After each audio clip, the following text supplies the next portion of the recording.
Meu nome é Laíse Farage, eu sou fisioterapeuta, sou pós-graduada em terapia intensiva, sou mestre em neurociências e comportamento, membro do grupo Epilepsia Norte e revisora da revista Sleep Science.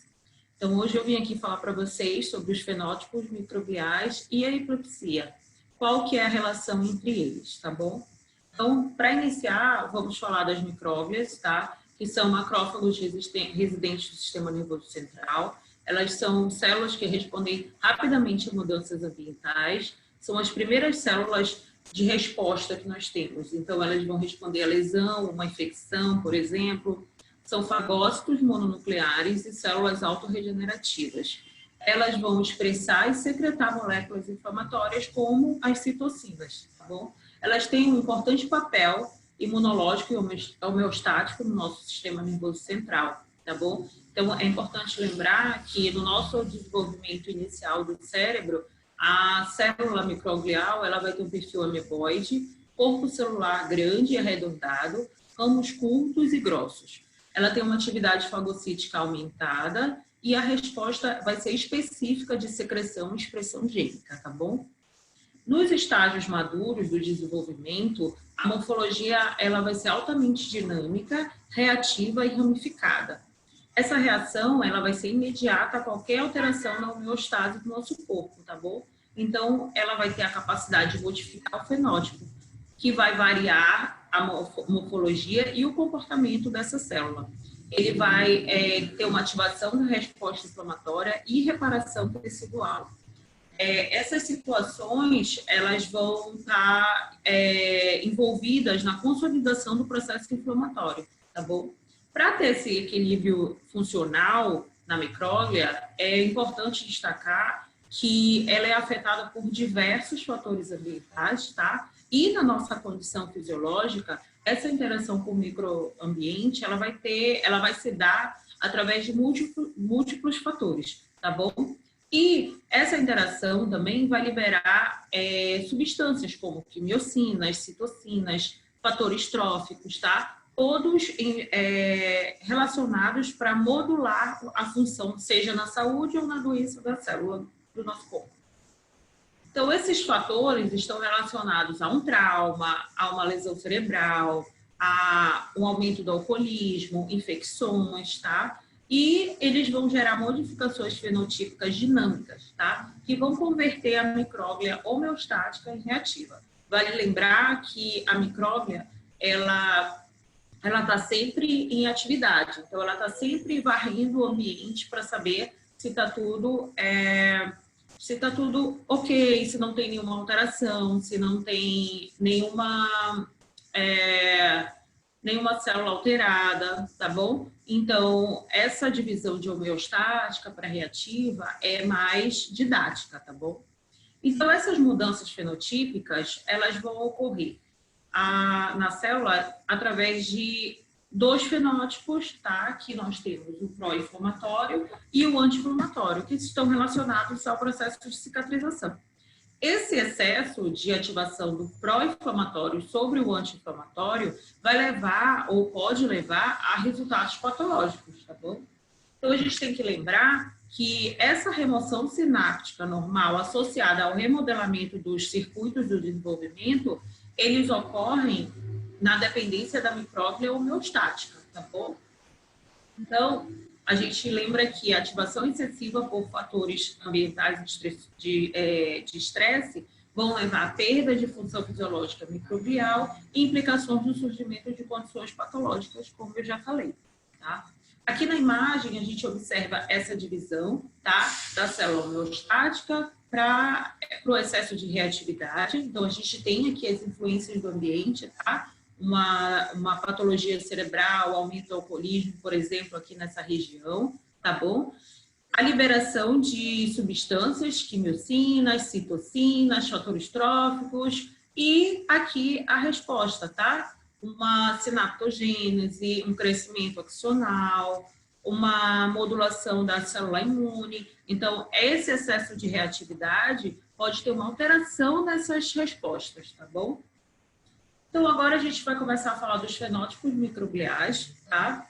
E a primeira seria a micróglia ramificada. Ela é um fenótipo mais comum em estado estacionário do sistema nervoso maduro, sistema nervoso central maduro. Elas são células incrivelmente dinâmicas, elas estendem e retraem os processos finos e ramificados. Os somas são geralmente estáticos, tá bom? Independente de serem estáticos, os processos são altamente móveis, tá? Eles vão impedir o contato dos corpos celulares neuronais, com os corpos celulares neuronais, vasos sanguíneos e astrócitos, tá bom? Esses processos, eles também interagem com quase todas as estruturas, como os corpos celulares, axônios, as feiras sinápticas, e eles são ativamente neuroprotetoras em resposta ao disparo neuronal aberrante em condições de exotoxicidade, tá bom? Então, isso é importante que a gente destaque, que a micróglia ramificada, ela vai estar ativa de forma neuroprotetora para o nosso corpo, tá bom? E aqui é a imagem que a gente tem dela. Aqui o corpo e as ramificações, tá bom? Vocês estão vendo que elas têm bastantes processos de ramificação. E esses processos que são os que ficam bem dinâmicos, tá bom? A micróglia ameboide, ela é morfologicamente semelhante a outros macrófagos. Ela é redonda com célula maior, visto como em micróglias ramificadas. Ela é desprovida de processos e esse foi examinado por microscopia óptica, tá? A mudança morfológica ela vai variar na nossa região cerebral e essa mudança ela vai ser uma resposta a lesões agudas dentro do sistema nervoso central, tá bom? Apesar dela ter a falta de processos, isso é importante porque ela tem uma maior mobilidade geral, tá bom? Então, ela geralmente está presente no córtex cerebral e no hipocampo de humanos com doença de Alzheimer, no córtex cerebral e estriado de humanos com doença de Huntington. E aqui nós podemos verificar a morfologia dela, tá bom? Essa é a micróglia ameboide, vocês veem que ela é mais arredondada, tá bom? Poucos processos ou quase nada de processos, tá bom? A micróglia hipertrófica, ela é uma micróglia ativada, tá? Ou hiperreativa. Ela apresenta soma e brotação aumentada. Ela tem excesso de processos curtos e espessos ou hiperramificados. Então, ela já tem uma aparência mais espessa, tá bom? Elas são encontradas em regiões patológicas, no tecido de humanos com doença de Alzheimer, córtex cerebral e estriado de humanos com doença de Huntington, hipocampo de humanos e em modelos animais de doenças cardiovasculares também foram verificados. Tá? A micróglia hipertrófica, elas representam as células funcionalmente iniciadas. E o que seria isso? Tá? Elas exercem maior respostas a estímulos pró-inflamatórios. E como é que ocorre esse processo de iniciação? Tá? A micróglia ela é exposta a um estímulo primário, que geralmente é um estímulo pró-inflamatório. Ela tem um aumento da proliferação e alteração na expressão gênica. E essa exposição a um segundo estímulo mais tarde na vida, ela vai levar a uma resposta descontrolada e que pode levar a níveis mais altos de citocinas pró-inflamatórias, tá? E por que eu destaquei isso? Porque vale lembrar que a epilepsia, ela tem um processo inicial, tá? Quando a pessoa tem poucos dias de vida, geralmente na infância, tá? Seja uma febre muito alta, um trauma, tá bom? E ela tem um período de silenciamento e uma resposta num segundo estímulo mais tarde na vida, tá? Que vem a cascata de convulsões, tá bom? Então, por isso que eu deixei destacado essa resposta da micróglia hipertrófica, tá? Para vocês verem que é um processo de iniciação também, então pode estar relacionado com a epilepsia, sim. Tá? E aqui é a morfologia dela, tá bom? A gente pode verificar aqui que ela é bem diferente aqui, por exemplo, da micróglia ramificada, tá bom? As rod cells ou bastonetes, elas apresentam núcleos muito pequenos ou poucos processos radiais, quase zero, tá? Quase zero. E elas parecem mais alongadas, apresentam processos bipolares com uma única orientação, são altamente proliferativas in vitro e participam de extração sináptica, tá? Que seria o quê? A separação dos terminais axônicos pré-sinápticos dos alvos pós-sinápticos, tá? São geralmente justapostas e por elementos neuronais. E elas apresentam uma resposta a lesões cerebrais traumáticas. Elas formam trens, então ficam em sequências de vários bastonetes traçando um único axônio ou dendrito. E elas nunca interagem com oligodendrócitos ou astrócitos, tá bom? Essas células, elas aumentam em número com o envelhecimento, tá? E geralmente estão presentes em células de tecido humano com epilepsia, encefalite, doença de Alzheimer, modelos animais com lesão cerebral traumática e acidente vascular cerebral, tá? O papel na doença ele ainda não é muito bem caracterizado, então isso é importante frisar, tá bom? E aqui é a morfologia dela. Vocês veem que ela é bem mais alongada, tá? E realmente fica como se fosse um filete, tá? A outra são as micróglias distróficas ou micróglias senescentes, tá? Que elas apresentam uma morfologia de inchaço esférico frisado dos seus processos. Então, elas apresentam um depósito de lipofuscina, que é um pigmento que tem na célula que destaca as células que estão em morte cerebral, tá bom? E elas apresentam um sinal de degradação lisossômica incompleta, tá?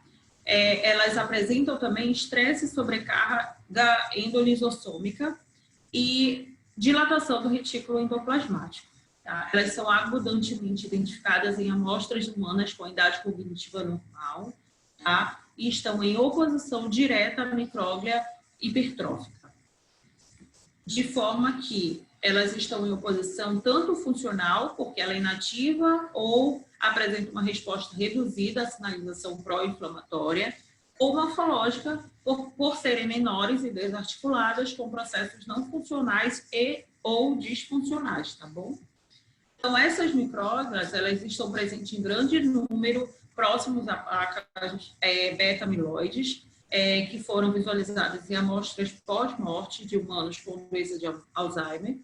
A progressão da senescência, então, em processos microgliais que expressam níveis não homogêneos de IBA1, que é uma marcação de micróglia, tá bom?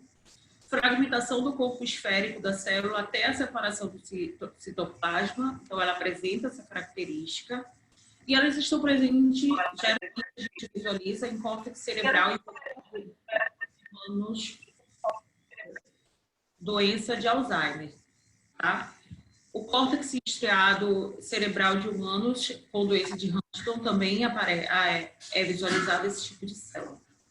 Elas também se tornam senescentes ao longo do envelhecimento patológico, então, como eu já falei, são visualizadas, por exemplo, principalmente os estudos mostram em células com doença de Alzheimer, tá? E apresentam perda de habilidade em responder a estímulos inflamatórios crônicos, tá bom? Então, são células que elas tornam-se paralisadas, pode-se dizer assim. Então, elas não desempenham suas funções neuroprotetoras ou fagocíticas. Então, isso eu destaquei para a gente ter em mente que na epilepsia a gente vê uma perda dessa função neuroprotetora e então essas células provavelmente podem estar relacionadas a essa função, tá bom?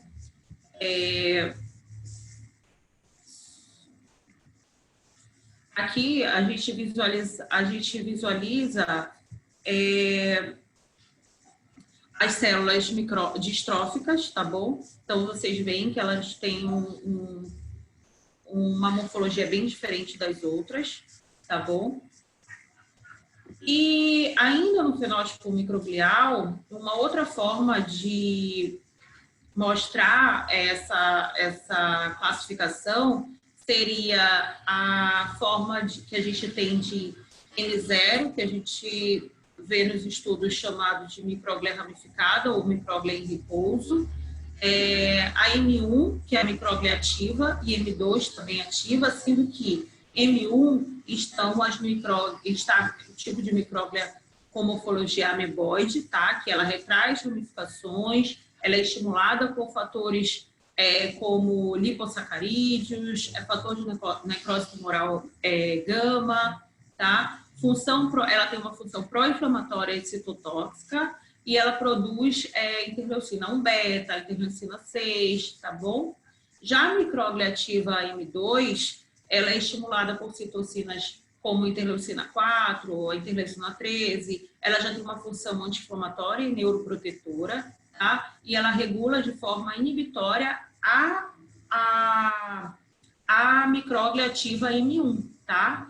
Então, ao produzir a citocina de interleucina 10, por exemplo, tá? Ela apresenta mecanismos de reparação tecidual, tá bom? Ela vai favorecer a sobrevivência e proliferação de células adjacentes. Então, como eu disse para vocês, a gente vai ter micróglias em repouso, micróglias ativas. Então, as ativas, elas podem se dividir em micróglias pró-inflamatórias e anti-inflamatórias, sendo que pró-inflamatórias ou M1 são células citotóxicas e células com fenótipo M2, tá? Ou células anti-inflamatórias são de respostas neuroprotetoras, tá? Então, aqui a gente tem a célula em repouso, um esquemazinho mostrando para vocês a célula em repouso.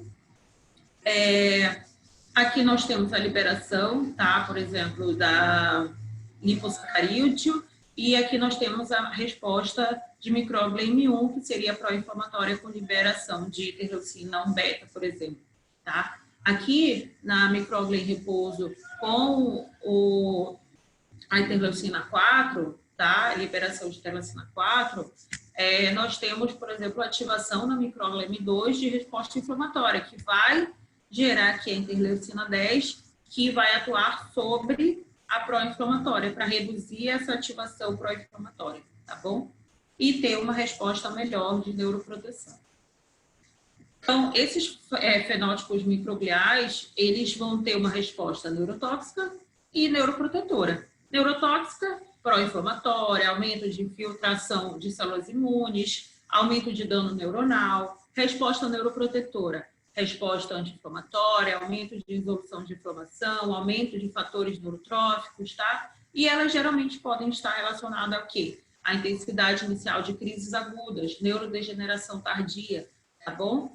Aqui do lado, nós podemos verificar que no A nós temos uma célula ramificada e no B um esquema de uma célula mais ameboide, tá bom? Então, esses estudos, existem estudos de modelos animais em humanos epiléticos, tá?